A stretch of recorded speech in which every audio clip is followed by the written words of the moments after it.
करें सर शुरू सारे। सबसे पहले प्रेस के सभी साथियों का सबका बहुत बहुत धन्यवाद है, बहुत बहुत सत्कार है कि आप हमारी बात को, हमारी आवाज़ को देश और दुनिया के कोने कोने तक पहुंचा रहे हैं। मैं परिचय करा देता हूं। मेरे दाईं तरफ बैठे हैं गुरदास सिंह जी, लकड़ावाड़ी सिरसा से, हरियाणा से। उसके बाद 5 रिवर्स एसोसिएशन टीम से डॉक्टर हरनूर जी हैं हमारे बीच में, जो पहले दिन से ही सरदार जगजीत सिंह डल्लेवाल जी के स्वास्थ्य को मॉनिटर कर रहे हैं। मेरी बाईं तरफ है सुरजीत सिंह फूल जी हैं, हमारे साथी हैं, जो बड़े सीनियर लीडर हैं, पहले दिन से इस आंदोलन में लगे हुए हैं, जुटे हुए हैं। उसके बाद शेरा सिंह अठवाल जी हैं और राज सिंह थिड़ी जी हैं, हमारे KMM के साथी हैं। मैं सबसे पहले निवेदन करूंगा आदरणीय डॉक्टर साहब से, डॉक्टर साहब एक बार संक्षिप्त में डल्लेवाल साहब का जो आज उनका 30वां दिन है आमरण अनशन का, वो बात रखें। थैंक यू सो मच जी। सत श्री अकाल जी। मैं 5 रिवर्स हार्ट ਐਸੋਸੀਏਸ਼ਨ ਵੱਲੋਂ ਡਾਕਟਰ ਹਰਨੂਰ ਸਿੰਘ ਅੱਜ 30 ਦਿਨ ਬਾਅਦ ਜਦੋਂ ਅਸੀਂ ਉਹਨਾਂ ਨੂੰ ਅਨਸ਼ਨ ਤੇ ਹੋ ਗਏ ਨੇ ਤੇ ਅੱਜ ਅਸੀਂ ਉਹਨਾਂ ਦਾ ਐਗਜ਼ਾਮੀਨੇਸ਼ਨ ਕੀਤੀ, ਜਾ ਕੇ ਮਿਲ ਕੇ ਆਏ ਉਹਨਾਂ ਨੂੰ। ਅੱਜ ਦੇ ਦਿਨ ਮੈਨੂੰ ਹਜੇ ਜਿੰਨੇ ਵੀ 30 ਦਿਨ ਸੀ, ਸਭ ਤੋਂ ਜ਼ਿਆਦਾ ਉਹ ਲੋ ਤੇ ਵੀਕ ਫੀਲ ਹੋਏ ਫਿਜ਼ੀਕਲੀ। ਜੇ ਆਪਾਂ ਉਹਨਾਂ ਦੀ ਮੈਂਟਲ ਸਟੇਟ ਦੀ ਗੱਲ ਕਰੀਏ, ਉਹ ਹਜੇ ਵੀ ਬਹੁਤ ਜ਼ਿਆਦਾ ਸਟਰੋਂਗ ਨੇ, ਬਟ ਜਦੋਂ ਆਪਾਂ ਫਿਜ਼ੀਕਲ ਐਗਜ਼ਾਮੀਨੇਸ਼ਨ ਕਰ ਰਹੇ ਹਾਂ, ਉਹਨਾਂ ਦੇ ਹੱਥ ਪੀਲੇ ਪੈ ਰਹੇ ਨੇ। ਉਹ ਬੋਲਣ ਵੇਲੇ ਬਹੁਤ ਸਲੋ ਬੋਲ ਰਹੇ ਨੇ। ਉਹ ਕਿਉਂ ਹੈ? ਉਹ ਕਿਉਂਕਿ ਮੈਟਾਬੋਲਿਜ਼ਮ ਉਹਨਾਂ ਦਾ ਸਲੋ ਹੋ ਗਿਆ। 30 ਦਿਨ ਭੁੱਖੇ ਰਹਿਣਾ ਇੱਕ ਬਹੁਤ ਹੀ ਜ਼ਿਆਦਾ ਵੱਡੀ ਗੱਲ ਹੈ। ਉਹਦਾ ਨਾਲ ਬਹੁਤ ਨੁਕਸਾਨ ਵੀ ਹੋਇਆ। ਹੁਣ ਅਸੀਂ ਐਜ਼ ਅ ਮੈਡੀਕਲ ਟੀਮ ਅਸੀਂ ਮੋਨੀਟਰ ਤੇ ਕਰ ਰਹੇ ਹਾਂ, ਬਟ ਅਸੀਂ ਪ੍ਰੀਕਾਸ਼ਨਸ ਦਾ ਵੀ ਧਿਆਨ ਰੱਖ ਰਹੇ ਹਾਂ। ਅਸੀਂ ਪ੍ਰੀਕਾਸ਼ਨਸ ਕੀ ਰੱਖਣੀਆਂ। ਅਸੀਂ ਉਹਨਾਂ ਦਾ ਕੰਟੈਕਟ ਜਿਹੜਾ ਹੁੰਦਾ ਕਿ ਲੋਕੀ ਉਹਨਾਂ ਕੋਲ ਘੱਟ ਜਾਣ, ਉਸ ਚੀਜ਼ ਦਾ ਬਹੁਤ ਧਿਆਨ ਰੱਖਿਆ ਤੇ ਸਟਰਾਈਲ ਕੰਡੀਸ਼ਨਸ ਮੇਨਟੇਨ ਕੀਤੀਆਂ ਕਿ ਸਾਰੇ ਉੱਥੇ ਮਾਸਕ ਪਾ ਕੇ ਜਾਣ, ਕਿਉਂਕਿ ਇਮਿਊਨਿਟੀ ਬਹੁਤ ਲੋ ਹੋ ਗਈ ਹੈ। ਕੁਛ ਨਹੀਂ ਖਾਧਾ ਇੰਨੀ ਦੇਰ ਤੋਂ, ਤੇ ਉਹਦੇ ਕਰਕੇ ਆਪਾਂ ਇੱਕ ਹੋਰ ਚੀਜ਼ ਦੇਖੀ ਕਿ ਅਸੀਂ ਟੈਂਪਰੇਚਰ ਵੀ ਰੈਗੂਲੇਟ ਕੀਤਾ ਕਿ ਅੰਦਰ ਉਹਨੂੰ ਜ਼ਿਆਦਾ ਠੰਡ ਨਾ ਰਹੇ, ਕਿਉਂਕਿ ਬਹੁਤ ਜ਼ਿਆਦਾ ਠੰਡ ਕਾਰਨ ਬਹੁਤ ਜ਼ਿਆਦਾ ਹੋਰ ਵੀ ਦਿੱਕਤਾਂ ਆ ਸਕਦੀਆਂ। ਹੁਣ ਮੈਂ ਇੱਕ ਕੁਐਸਚਨ ਜਿਹੜਾ ਬਹੁਤ ਪੁੱਛਦੇ ਪਏ ਸੀਗੇ, ਉਹ ਮੈਂ ਜ਼ਰੂਰ ਦੱਸਣਾ ਚਾਹੁੰਦਾ ਇੱਥੇ। ਸਾਰੇ ਪੁੱਛਦੇ ਪਏ ਸੀਗੇ ਕਿ 30 ਦਿਨ ਉਹ ਭੁੱਖੇ ਰਹਿ ਗਏ ਨੇ ਤੇ ਇੱਕ ਇਨਸਾਨ ਕਿੰਨੀ ਦੇਰ ਤੱਕ ਇੱਦਾਂ ਭੁੱਖਾ ਰਹਿ ਸਕਦਾ। ਇਹਦਾ ਇੱਕੋ ਇੱਕ ਆਨਸਰ ਹੈ ਕਿ ਇਹਦਾ ਕਿਤੇ ਵੀ ਕੋਈ ਸਟੱਡੀ ਨਹੀਂ ਹੈਗੀ ਕਿ ਇੱਕ ਇਨਸਾਨ ਕਿੰਨੀ ਦੇਰ ਤੱਕ ਭੁੱਖਾ ਰਹਿ ਸਕਦਾ। 3 ਚੀਜ਼ਾਂ 'ਤੇ ਇਹ ਚੀਜ਼ ਡਿਪੈਂਡ ਕਰਦੀ ਹੈ। ਸਭ ਤੋਂ ਪਹਿਲੀ ਹੁੰਦੀ ਹੈ ਕਿ ਮੈਂਟਲ ਸਟੇਟ ਕੀ ਹੈ ਇਨਸਾਨ ਦੀ। ਦੂਸਰੀ ਗੱਲ ਹੈ ਕਿ ਉਹਦੇ ਫੈਟ ਸਟੋਰਸ ਕਿੰਨੇ ਨੇ, ਕਿ ਉਹਦੀ ਜਿਹੜੀ ਚਰਬੀ ਹੈ ਸਰੀਰ 'ਚ ਕਿੰਨੀ ਹੈ। ਜਿਹੜੀ ਤੀਜੀ ਗੱਲ ਉਹ ਹੈ ਮੈਟਾਬੋਲਿਜ਼ਮ ਉਹਨਾਂ ਦਾ ਬਹੁਤ ਸਲੋ ਹੋ ਗਿਆ। ਜਿਵੇਂ ਆਪਾਂ ਆਲਰੇਡੀ ਗੱਲ ਕਰ ਰਹੇ ਹਾਂ ਕਿ ਬਹੁਤ ਸਲੋ ਬੋਲਦੇ ਪਏ ਨੇ, ਉਹਨਾਂ ਦੀ ਗੱਲ ਕਰਨ ਦਾ ਤਰੀਕਾ ਬਹੁਤ ਸਲੋ ਹੋ ਗਿਆ ਹੋਇਆ। ਦੂਸਰੀ ਗੱਲ, ਫੈਟ ਸਟੋਰ ਜਿਹੜੇ ਸੀਗੇ, ਉਹ ਕੀਟੋਨ ਬੋਡੀ ਆਪਾਂ ਟੈਸਟ ਕਰਾਇਆ ਸੀਗਾ ਇੱਕ, ਉਹ ਬਲੱਡ ਦੇ ਵਿੱਚ ਆਲ ਟਾਈਮ ਹਾਈ ਆਈ ਹੈ ਹਜੇ ਤੱਕ ਦੀ ਸਭ ਤੋਂ ਜ਼ਿਆਦਾ ਉਹਨਾਂ ਦੀ ਬਲੱਡ ਦੇ ਵਿੱਚ ਕੀਟੋਨ ਦਾ ਸਭ ਤੋਂ ਜ਼ਿਆਦਾ ਆਈ ਹੈ। ਉਸ ਤੋਂ ਬਾਅਦ ਮੈਂਟਲ ਸਟੇਟ ਤਾਂ ਆਲਰੇਡੀ ਉਹਨਾਂ ਦੀ ਬਹੁਤ ਜ਼ਿਆਦਾ ਸਟਰੋਂਗ ਹੈ। ਤੇ ਐਂਡ 'ਚ ਮੈਂ ਇਹ ਕਹਿਣਾ ਚਾਹੁੰਦਾ ਕਿ ਜਸਟ ਇਨ ਕੇਸ ਫਿਰ ਜੇ ਨਿਊਟ੍ਰੀਸ਼ਨ ਦੀ ਉਹਨਾਂ ਨੂੰ ਲੋੜ ਪੈਂਦੀ ਹੈ ਤਾਂ ਇੱਥੋਂ ਵਾਪਸ ਆਉਣਾ ਬਹੁਤ ਮਤਲਬ ਇਰਰਿਵਰਸੀਬਲ ਸਿਚੁਏਸ਼ਨ ਤੱਕ ਪਹੁੰਚ ਗਏ ਹੋਏ ਹਾਂ। ਤੇ ਐਂਡ 'ਚ ਮੈਂ ਬਸ ਇਹੀ ਕਹਿਣਾ ਚਾਹੁੰਦਾ ਕਿ ਅਸੀਂ ਬਿਲਕੁਲ ਪੂਰੇ ਦਿਲੋਂ ਕੰਮ ਕਰ ਰਹੇ हैं तो पूरा ਆਪਾਂ जोर लगा के हर चीज़ ਉਹਨਾਂ ਦੀ ਮੋਨੀਟਰ ਕਰਾਂਗੇ। धन्यवाद जी। तो डॉक्टर साहब एक सवाल है जी। हाँ जी, हाँ जी। विक्की प्लीज, मेरी रिक्वेस्ट है भाई, अब बाद में क्वेश्चन आंसर यहीं रहेंगे। डॉक्टर साहब प्लीज रिक्वेस्ट ब्रेक पे जाते हैं। साथियों, जैसा कि डॉक्टर हरनूर जी ने बताया कि लगातार उनकी टीम है सरदार जगजीत सिंह डल्लेवाल जी की हेल्थ को मॉनिटर कर रही है। आज उनके आमरण अनशन का 30वां दिन है और अभी डॉक्टरों की टीम से ही हमारी बात हो रही थी, तो उन्होंने ये बताया, उनकी फाइंडिंग्स ये हैं, क्योंकि वो कंटिन्यूसली पिछले 10 महीने से उनको मॉनिटर कर रहे हैं और खासकर जब से उनका आमरण अनशन शुरू हुआ है, जो उनका अपर BP है वो पहले नॉर्मली 130 के आसपास रहता था, लेकिन अब जो उनका अपर BP है वो नॉर्मली भी 100 के आसपास ही वो फ्लक्चुएट कर रहा है, 100 से 105 के बीच में फ्लक्चुएट कर रहा है। और जो लोअर BP है उनका वो 70 से 75 रह रहा है नॉर्मली, जो पहले उनका 80 से 85 रहता था, अब वो फ्लक्चुएट करके लगभग 70 के आसपास ही नॉर्मली रहता है। उससे डाउन ही आता है, लेकिन उससे ऊपर जो एक नॉर्मल स्थिति में जाना चाहिए वो नहीं आ पा रहा है। तो वहाँ पे एक वो कॉन्स्टेंट सा हो रहा है, जो बहुत ही एक डिटेरेट हो रही है उनकी हेल्थ, जो बहुत ही ज़्यादा चिंताजनक है। एक बात। दूसरी बात साथियों, कल जब गवर्नमेंट टीम आई थी मेडिकल की, तो जब वो टेस्ट करने के लिए आई थी, ब्लड सैंपल लेने के लिए आई थी, ECG टेस्ट करने के लिए आई थी, सरदार जगजीत सिंह डल्लेवाल जी ने उनको एक बात कही थी कि भाई आप पहले government team ketone body test क्यों नहीं कर रही है। आज मेरे अनशन का 29वां दिन है, कल मतलब 29वां दिन था उनका जब उन्होंने ये बात कही, आज उनका 30वां दिन है। तो आज तक गवर्नमेंट डॉक्टरों ने, चंडीगढ़ से भी टीम आ गई है, पटियाला से भी रेगुलर टीम आ रही है, तो उन्होंने कीटोन बॉडी टेस्ट क्यों नहीं किया?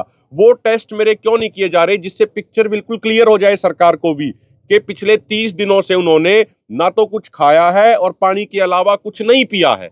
हमारे ऑर्गेनाइजेशनों को, दोनों फोरमों को और किसानों को तो ये बिल्कुल क्लियर है कि सरदार जगजीत सिंह डल्लेवाल जी जिन दृढ़ इरादों के हैं, उन्होंने पिछले 30 दिनों से पानी के अलावा कुछ नहीं पिया और कुछ भी नहीं खाया। लेकिन सरकार को कोई वहम हो, केंद्र सरकार को या स्टेट गवर्नमेंटों को या अधिकारियों को कोई वहम हो, तो उनका वो वहम भी दूर हो जाए। इसीलिए कल उन्होंने स्पेशली ये कहा कि कीटोन बॉडी टेस्ट और बाकी से जो संबंधित टेस्ट हैं, अगर वो गवर्नमेंट डॉक्टरों की टीम करेगी तो आप बाकी सैंपल ले लीजिए, अदरवाइज हम आपको सैंपल नहीं देंगे। तो कल उन्होंने कीटोन बॉडी टेस्ट भी गवर्नमेंट टीम ने किया है। उन्होंने हमसे ये वादा किया था कि आज शाम तक उसकी रिपोर्ट हमें वो दे देंगे, और उन गवर्नमेंट डॉक्टरों को भी कल हम आपके सामने खुद वो पूरी रिपोर्ट रखवाएंगे, जिससे गवर्नमेंट को भी पूरे तरीके से क्लैरिटी आ जाए, कहीं अगर उनको कुछ थोड़ा बहुत भी डाउट हो तो।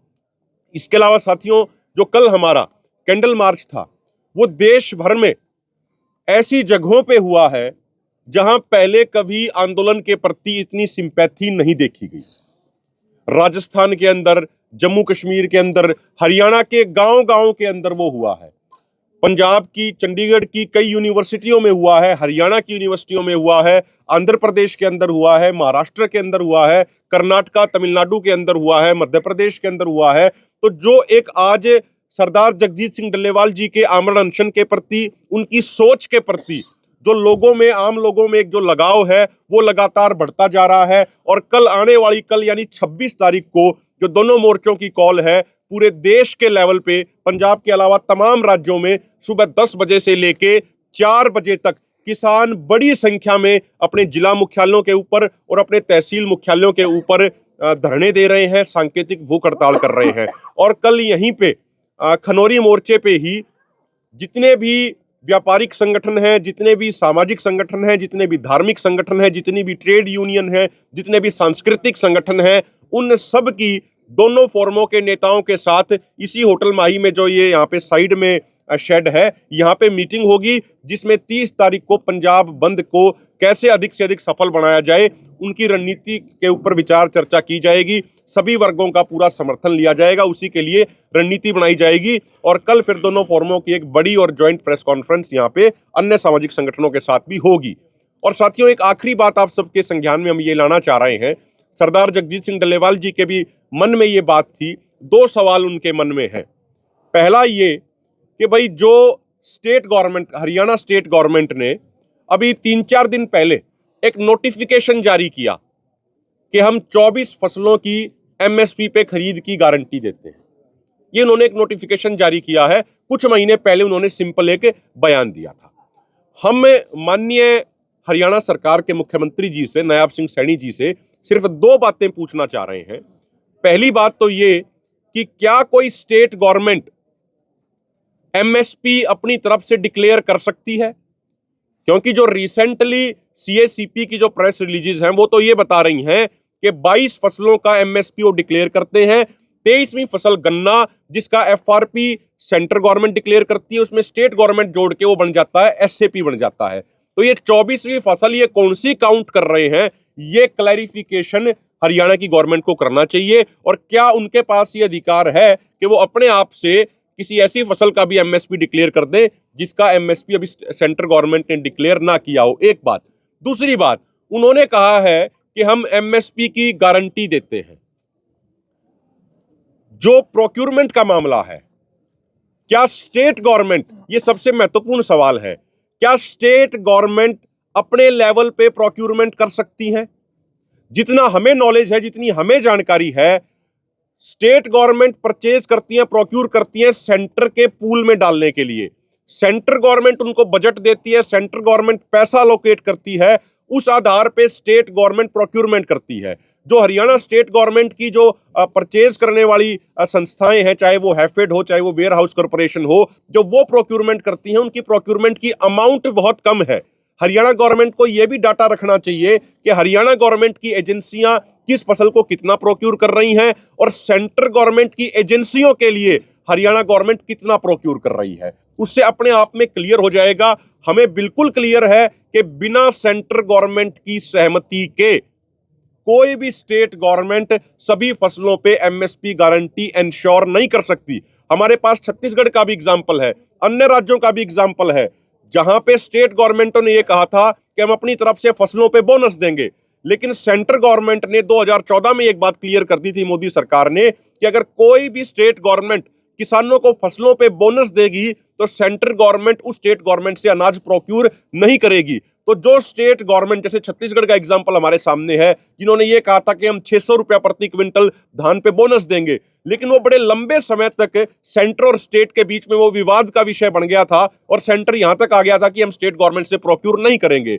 इसीलिए हमारा ये निवेदन है कि भाई जो हमारे दो सवाल हैं, हरियाणा की भाजपा सरकार को उन दोनों सवालों का जवाब देना चाहिए, डाटा के साथ जवाब देना चाहिए। ये सिर्फ हमारे सवाल नहीं है, ये हर किसान के मन में ये सवाल है, चाहे वो हरियाणा के किसान हो, चाहे पंजाब के किसान हो या देश के अन्य राज्यों के किसान हो। मैं निवेदन करूंगा आदरणीय सुरजीत सिंह फूल जी बात रखें, उसके बाद हमारे दो साथी और रखेंगे।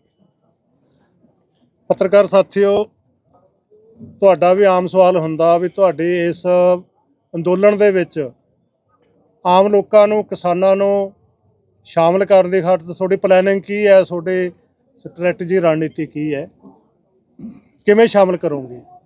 ਉਹ ਵਿੱਚ ਪਹਿਲਾਂ ਦੋ ਪ੍ਰੋਗਰਾਮ ਜਿਹੜੇ ਹਲਕੇ ਸੀਗੇ, ਸੌਫਟ ਸੀਗੇ, ਜਿਨ੍ਹਾਂ ਦੇ ਵਿੱਚ ਕੈਂਡਲ ਮਾਰਚ ਵਾਲਾ ਸੀਗਾ ਕੱਲ੍ਹ ਵਾਲਾ, 26 ਨੂੰ ਭੁੱਖ ਹੜਤਾਲ ਵਾਲਾ ਹੈਗਾ ਤਹਿਸੀਲ ਹੈੱਡਕੁਆਟਰਾਂ 'ਤੇ, ਪਰ ਜਿਹੜਾ 30 ਦੇ ਸਾਡੀ ਕਾਲ ਦਿੱਤੀ ਹੋਈ ਹੈ ਪਹਿਲਾਂ ਹੀ ਪੰਜਾਬ ਬੰਦ ਦੀ, ਕੱਲਾ ਪੰਜਾਬ ਬੰਦ ਆ, ਆਲ ਇੰਡੀਆ ਬੰਦ ਦਾ ਨਹੀਂ, ਉਹ ਕੋਈ ਛੋਟੀ ਕਾਲ ਨਹੀਂ। ਇਹਨਾਂ ਕਾਲਾਂ ਦੇ ਮੁਕਾਬਲੇ 3 ਘੰਟਿਆਂ ਦਾ ਰੇਲ ਜਾਮ, ਮੋਮਬੱਤੀ ਮਾਰਚ, 3 ਘੰਟਿਆਂ ਦੀ ਭੁੱਖ ਹੜਤਾਲ, ਉਹ ਜਿਹੜਾ ਪੂਰਾ ਸਾਡਾ ਲੋਕਾਂ ਦੀਆਂ ਵੀ ਨਿਗਾਹ ਲੱਗੀ ਹੋਈ ਹੈ ਵੀ ਕਿੰਨਾ ਕੁ ਸਫਲ ਹੁੰਦਾ। ਪੰਜਾਬ ਬੰਦ ਦਾ ਮਤਲਬ ਮੁਕੰਮਲ ਪੰਜਾਬ ਬੰਦ ਦਾ ਜਿਹੜਾ ਅਸੀਂ ਕਿਹਾ, ਉਹਦਾ ਭਾਵ ਹੈ ਵੀ ਉੱਦੇ ਸਾਰੇ ਲੋਕ ਹੈ ਜੇ ਸ਼ਾਮਲ ਹੋਣਗੇ ਉਹਦੇ ਪੰਜਾਬ ਦੇ ਫਿਰ ਉਹ ਬੰਦ ਹੋਣਾ, ਸਾਰੇ ਵਰਗ ਜੇ ਸ਼ਾਮਲ ਹੋਣਗੇ, ਕਿਉਂਕਿ ਰੋਡ ਬੰਦ ਕਰਨੀ ਹੈ, ਰੇਲ ਬੰਦ ਕਰਨੀ ਹੈ, ਵਪਾਰ ਬੰਦ ਕਰਨਾ, ਸਾਰੀਆਂ ਜਿਹੜੇ ਸਰਕਾਰੀ ਅਦਾਰੇ ਹੈ ਉਹ ਬੰਦ ਕਰਨੇ ਹੈ। ਇਹ ਹੁਣ ਕੋਈ ਜਬਰੀ ਇੱਕ ਤਾਂ ਹੁੰਦਾ, ਕੋਈ ਸਟੇਟ ਨੇ ਹੁਕਮ ਸਰਕੂਲਰ ਜਾਰੀ ਕਰਤਾ, ਐਂ ਤਾਂ ਅਸੀਂ ਕਰਨਾ ਨਹੀਂ।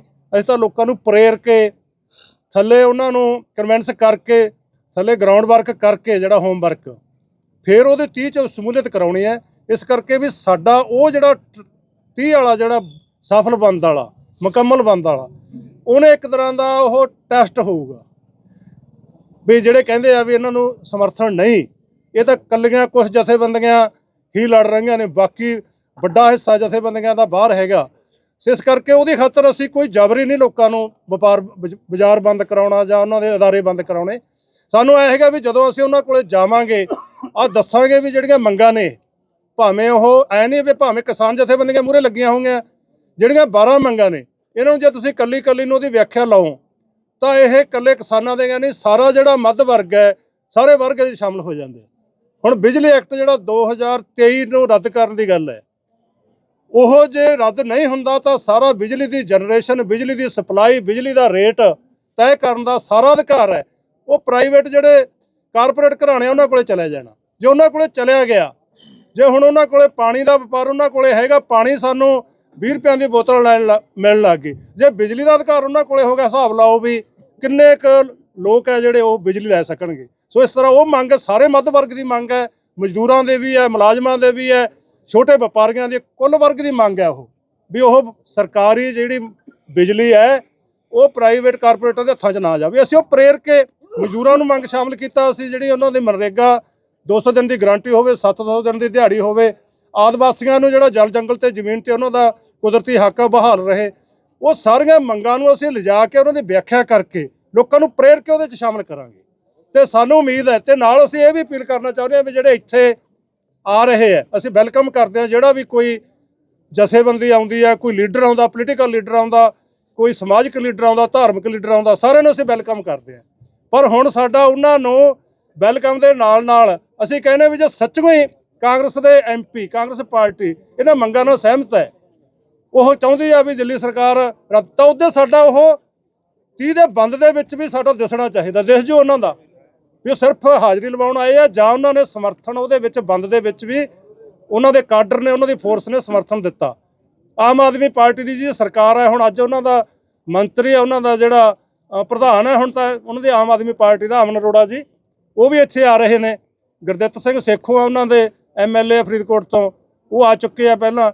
ਸੋ ਉਹ ਜਿਹੜਾ 30 ਦੇ ਬੰਦ ਨੇ ਕਾਫੀ ਚੀਜ਼ਾਂ ਦਾ ਟੈਸਟ ਹੈ ਜਿਹੜਾ ਕਰ ਦੇਣਾ ਉਹ, ਤੇ ਸਾਨੂੰ ਉਮੀਦ ਹੈ ਵੀ ਜਿਵੇਂ ਪਹਿਲੇ ਦਿੱਲੀ ਅੰਦੋਲਨ ਵੇਲੇ 25 ਸਤੰਬਰ ਵਾਲਾ ਪੰਜਾਬ ਬੰਦ ਮੁਕੰਮਲ ਬੰਦ ਸੀਗਾ, ਜਿਹੜਾ ਕੋਈ ਦੁਕਾਨ ਨਹੀਂ ਖੁੱਲੀ ਇੱਕ ਵੀ ਸਵੈ ਇੱਛਾ ਨਾਲ, ਉਸੇ ਤਰੀਕੇ ਨਾਲ ਜਾਂ 30 ਦਾ ਬੰਦ ਵੀ ਜਿਹੜਾ 25 ਸਤੰਬਰ 2020 ਵਾਲੇ ਬੰਦ ਵਰਗਾ ਹੀ ਹੋਊਗਾ ਜੀ। ਧੰਨਵਾਦ ਜੀ।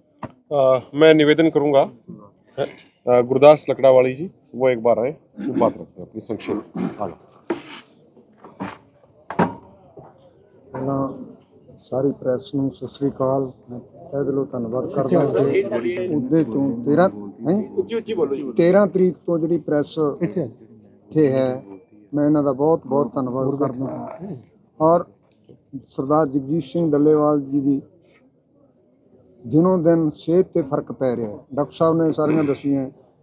ਪਰ ਮੈਂ ਸਰਕਾਰ ਨੂੰ ਇੱਕ ਜ਼ਰੂਰ ਅਪੀਲ ਕਰਦਾ ਵੀ ਸਰਕਾਰ ਨੂੰ ਇਹ 'ਤੇ ਸੰਕੇਤ ਲੈਣਾ ਚਾਹੀਦਾ, ਸਰਕਾਰ ਨੂੰ ਸੋਚਣਾ ਚਾਹੀਦਾ ਕਿ ਕਿਸਾਨਾਂ ਦੀਆਂ ਜਿਹੜੀਆਂ ਮੰਗਾਂ ਔਰ ਦੁਕਾਨਦਾਰਾਂ ਦੀਆਂ ਵੀ ਮੰਗਾਂ ਗਈਆਂ, ਲੇਬਰ ਵਾਲਿਆਂ ਦੀਆਂ ਵੀ ਮੰਗਾਂ, ਉਹਦੇ ਵਿੱਚ ਜਿਹੜੇ ਦੇ ਵਿੱਚ ਸਰਦਾਰ ਜਗਜੀਤ ਸਿੰਘ ਡੱਲੇਵਾਲ ਜੀ ਮਰਨ ਅਨਸ਼ਨ 'ਤੇ ਬੈਠੇ ਹੋਏ ਆ। ਔਰ ਇਹਦੇ 'ਚ ਸਰਕਾਰ ਕੋਈ ਵੀ ਸ਼ਿਗਾਨ ਨਹੀਂ ਲੈ ਰਹੀ, ਸਰਕਾਰ ਕੁੰਭ ਕਰਨ ਦੀ ਨਹੀਂ ਸੁੱਤੀ ਪਈ ਹੈ।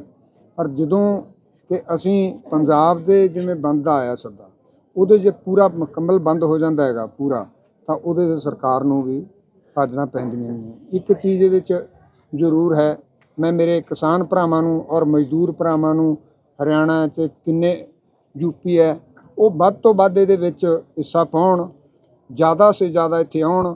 ਔਰ ਇਹਦੇ ਵਿੱਚ ਇੱਕ ਚੀਜ਼ ਜ਼ਰੂਰ ਐਡ ਕਰ ਲੈਣ ਕਿ ਜਿਹੜੇ ਪਹਿਲਾਂ ਅੰਦੋਲਨ ਲੜੇ ਗਏ ਹੈ, ਪੰਜਾਬ ਤੋਂ ਚੱਲੇ ਹੋਏ ਅੰਦੋਲਨ ਲੜੇ ਗਏ ਹੈ, ਉਹਨਾਂ ਦੇ ਵਿੱਚ ਜਦੋਂ ਗੱਲ ਆਉਂਦੀ ਹੈ ਕਿ ਸਾਡੇ ਦਾਦਾ ਜੀ ਫਲਾਣੇ ਥਾਂ ਸ਼ਹੀਦ ਹੋ ਗਏ ਸੀਗੇ, ਕਿ ਉਹ ਜੈਤੋ ਦਾ ਮੋਰਚਾ ਹੋਵੇ ਚ ਕਿਤੇ ਵੀ ਹੈ, ਪਰ ਇਹ ਵੀ ਉਹ ਮੋਰਚੇ ਹੈ।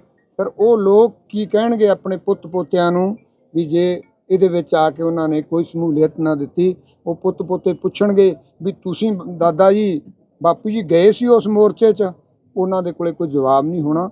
ਮੈਂ ਇਸ ਕਰਕੇ ਹੱਥ ਬੰਨ੍ਹ ਕੇ ਬੇਨਤੀ ਕਰਦਾ ਮੇਰੇ ਕਿਸਾਨ ਭਰਾਵਾਂ ਨੂੰ ਔਰ ਮਜ਼ਦੂਰਾਂ ਨੂੰ ਵੀ ਵੱਧ ਤੋਂ ਵੱਧ ਹਿੱਸਾ पाना चाहिए।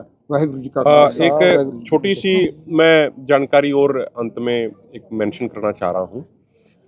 हमारे लगभग 15 दिन पहले एग्जैक्टली एक किसान साथी जब शंभू बॉर्डर से BKU एकता सिद्धूपुर जत्थेबंदी के जब किसी दोनों मोर्चों के दिए कार्यक्रम में ही शामिल होने के लिए जा रहे थे, तो उनका बहुत बड़ा एक्सीडेंट हो गया था। उसके बाद वो कंटिन्यूसली ICU में थे, लेकिन बड़े दुख के साथ हम ये सूचित कर रहे हैं कि आज उनकी डेथ हो गई। दोनों मोर्चों की संवेदनाएं उनके परिवार के साथ हैं। और आज जब हमारी मीटिंग भी हो रही थी सुबह, उसमें भी 2 मिनट का मौन रख के उनको श्रद्धांजलि दी गई। सवाल जी किसी ਡਾਕਟਰ ਸਾਹਿਬ ਜਿਵੇਂ ਤੁਸੀਂ ਕਹਿ ਰਹੇ ਸੀ ਕਿ ਲਗਾਤਾਰ ਜਿਹੜਾ ਇਨਫੈਕਸ਼ਨ ਦਾ ਖਤਰਾ ਇਧਰ ਆ ਜਾਓ ਕਿ ਜਿਹੜੇ ਹੁਣ ਮੁਲਾਕਾਤਾਂ ਹੋ ਰਹੀਆਂ ਨੇ ਕਿ ਉਹ ਵੀ ਹੁਣ ਰੋਕੀਆਂ ਜਾਣਗੀਆਂ ਕਿ ਉਹ ਉਹਨਾਂ ਦੀ ਸਿਹਤ ਲਈ ਖਤਰਨਾਕ ਨਾ ਹੋ ਜਾਣ, ਕਿਉਂਕਿ ਜਦੋਂ ਲੋਕ ਆ ਕੇ ਮਿਲਦੇ ਨੇ ਬਾਹਰੋਂ ਆ ਕੇ ਲਗਾਤਾਰ, ਉਹ ਅਸੀਂ ਬਹੁਤ ਦੇਰ ਦੇ ਕੀਤਾ ਹੋਇਆ ਜੀ ਇਹ ਇੰਪਲੀਮੈਂਟ। ਕੋਈ ਆਪਾਂ ਇੱਦਾਂ ਨਹੀਂ ਜਾਣ ਦਿੰਦੇ ਕਿਸੇ ਨੂੰ, ਪ੍ਰੋਪਰ ਸਟਰਲਾਈਜ਼ ਹੋ ਕੇ ਜਾਂਦੇ, ਮਾਸਕ ਪਾ ਕੇ ਜਾਂਦੇ, ਗਲਵਸ ਪਾ ਕੇ ਜਾਂਦੇ ਅੰਦਰ, ਉੱਦਾਂ ਆਪਾਂ ਨਹੀਂ ਆਉਣ ਦਿੰਦੇ ਕਿਸੇ ਨੂੰ। ਸਰ ਕੀ ਤੁਹਾਡੇ ਵੱਲੋਂ ਸਰ ਕਿਸਾਨਾਂ ਵੱਲੋਂ ਨਹੀਂ, ਤੁਹਾਡੇ ਜਥੇਬੰਦੀ ਵੱਲੋਂ ਨਹੀਂ ਹੈਗਾ ਕਿ ਜ਼ਿਆਦਾ ਤੋਂ ਜ਼ਿਆਦਾ ਘੱਟ ਲੋਕ ਮਿਲਾਏ ਜਾਣ, ਜਿਸ ਤਰੀਕੇ ਨਾਲ ਹੁਣ ਸਿਹਤ ਲਗਾਤਾਰ ਉਹਨਾਂ ਦੀ ਲਾਉਣ ਜਾ ਰਹੀ ਹੈ, ਜਾਂ ਕਿ ਜਗਜੀਤ ਡੱਲੇਵਾਲ का फैसला कि जो लोग आ रहे हैं वो मिल? देखिए, सरदार जगजीत सिंह डल्लेवाल जी ने कल भी उन्होंने ये कहा, पिछले 2 दिनों से वो कह रहे थे कि जो किसान भाई आ रहे हैं, जो और संगत आ रही है, मुझे उनके दर्शन करने हैं। और किसानों के प्रति जो उनकी समर्पण भावना है, जो उनका लगाव है, वो आप सबको मालूम ही है कि 2 दिन पहले भी जब रात को बारिश शुरू हुई थी तो पूरी रात वो सोए नहीं, और उन्होंने कहा कि 12 घंटे के अंदर यहाँ पे शेड बन जानी चाहिए। जो यहाँ मोर्चे पे सभी वॉलंटियर्स ने इकट्ठे होके, मजदूर भाइयों ने, डॉक्टरों ने भी उसमें सहयोग कराया, उसमें एज ए वॉलंटियर की सेवा के तौर पे। तो इसलिए डल्लेवाल साहब की परमिशन के बाद ही कोई उनसे मिल पाता है। और जब उनका अगर वो शारीरिक तौर पे अगर वो ठीक महसूस नहीं कर रहे होते हैं तो 2-2 3-3 दिन उनको किसी से उनको मिलने भी नहीं दिया गया। डॉक्टरों की भी हम सलाह लेते हैं, बाकी जब वो अलाउ करते हैं उसी के बाद उनसे मुलाकात होती है। और जब तक सरदार जगजीत सिंह डल्लेवाल जी इस स्थिति में हैं कि वो दर्शन करना चाह रहे हैं, तो लगातार वो लोगों के बीच में रहेंगे। अभिमन्यु जी, डॉक्टर साहब कह रहे थे कि तुरंत इनको आईसीयू में शिफ्ट करना चाहिए, नहीं तो हालत बिगड़ जाएंगे अगले 48 घंटे। देखिए, मैं एक बात क्लियर कर दूं, हम बिल्कुल इस चीज़ को अच्छे से जानते हैं, इस चीज़ को समझते हैं, और सरदार जगजीत सिंह डल्लेवाल जी भी इस चीज़ को बहुत बेहतर ढंग से उन्होंने महसूस भी करते हैं, वो सबसे ज़्यादा, कि भाई स्थिति तो धीरे धीरे बिगड़ रही है और आगे आने वाले दिनों में स्थिति और भी ज़्यादा बिगड़ेगी। जिस तरीके से उनका जो टोटल वेट था जब उन्होंने अनशन शुरू किया, उसमें लगभग उसका 20% है वो उनका कम हो चुका है। तो स्थिति आगे और भी ज़्यादा बिगड़ेगी। लेकिन अब ये तो सरकार को सोचना है कि सरकार किसानों की बात सुनने को तैयार है या नहीं है, ये अब सरकार को तय करना है। जब उन्होंने तो क्लियर स्टैंड ये कर दिया अपना कि भाई, जो कल भी उन्होंने बात बोली कि या तो मांग पूरी होगी, आंदोलन जीतेंगे, या फिर मेरी मौत होगी। वो किसी भी तरीके की मेडिकल ट्रीटमेंट नहीं लेंगे। एसकेएम ने कल भी मीटिंग की, लेकिन अभी एकता को लेकर इकट्ठे नहीं हो पाए। उन्होंने आगे 15 दिन का प्रोग्राम रख दिया। उनका ये भी कहीं ना कहीं नाराजगी है कि जो चिट्ठी लिखी गई वो पंधेर यूनियन की तरफ से लिखी गई, मीटिंग में आपके संगठन में कोई नहीं आया, और वो कह रहे हैं कि वो बुलाना नहीं चाहते तो हम किस तरह से जाएं, अगर हम जाएंगे तो कहीं ऐसा ना हो कि आंदोलन खराब हो जाए, इसलिए वो पीछे हटे होंगे। देखो, मैं एक चीज आपको स्पष्ट कर दूं, पूरे देश के किसान लगातार एकजुट होते जा रहे हैं। कल रात को मध्य प्रदेश के अशोकनगर से भी किसानों का यहाँ पे बड़ा जत्था पहुंचा है। उसके अलावा उत्तर प्रदेश के भी कई जिलों से किसान यहाँ पे पहुंचे हैं, पीलीभीत से भी किसान यहाँ पहुंचे हैं, जो लगातार रात के समय भी ड्यूटी दे रहे हैं। तो जो सबसे महत्वपूर्ण बात है वो है किसानों की एकजुटता, और किसानों की एकजुटता लगातार बढ़ती जा रही है। वो और भी ज्यादा मोबिलाइज हो रहे हैं, और भी ज्यादा स्ट्रेंथनिंग हो रही है, एक बात। दूसरी बात, जो कुछ साथी ये कहते हैं कि भाई हम चले गए तो कभी कोई बिगड़ ना जाए, यहाँ पे अन्य संगठनों के सारे साथी आए ही हैं, वो ऑलरेडी यहाँ पे आ चुके हैं, ज्यादातर साथी आ चुके हैं।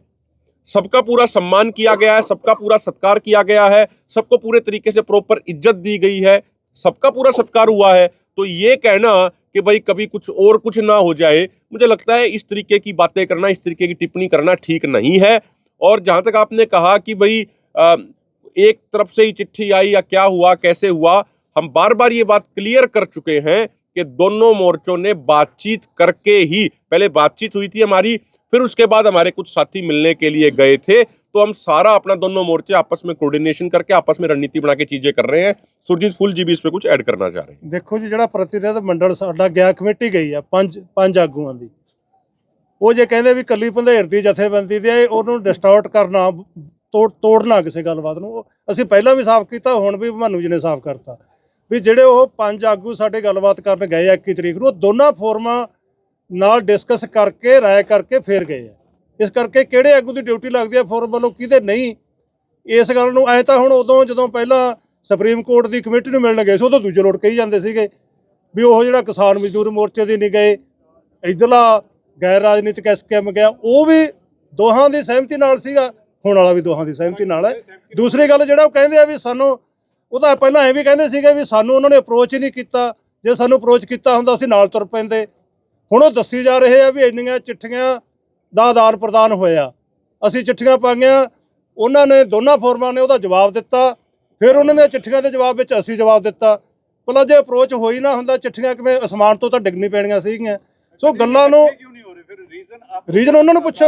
देखो, आपके साथी हैं, देखो सीधा अगर बता सकें। मैं एक चीज है बिल्कुल हम स्पष्ट कर दें, मैंने बार बार ये बात कह रहे हैं हम कि जिन लोगों को ये लगता है कि एमएसपी गारंटी कानून देश के किसानों के लिए बहुत जरूरी है, जिन जिन साथियों को ये लगता है कि लखीमपुर खीरी के घायलों और शहीदों को न्याय दिलाना जरूरी है, जिन जिन साथियों को ये लगता है कि स्वामीनाथन आयोग की रिपोर्ट लागू कराना बहुत जरूरी है किसानों के भविष्यों को बचाने के लिए, किसानों की आत्महत्या को रोकने के लिए, वो तमाम किसान और तमाम संगठन लगातार 13 फरवरी से इस आंदोलन में डटे हुए हैं, पूरी मजबूती के साथ काम कर रहे हैं।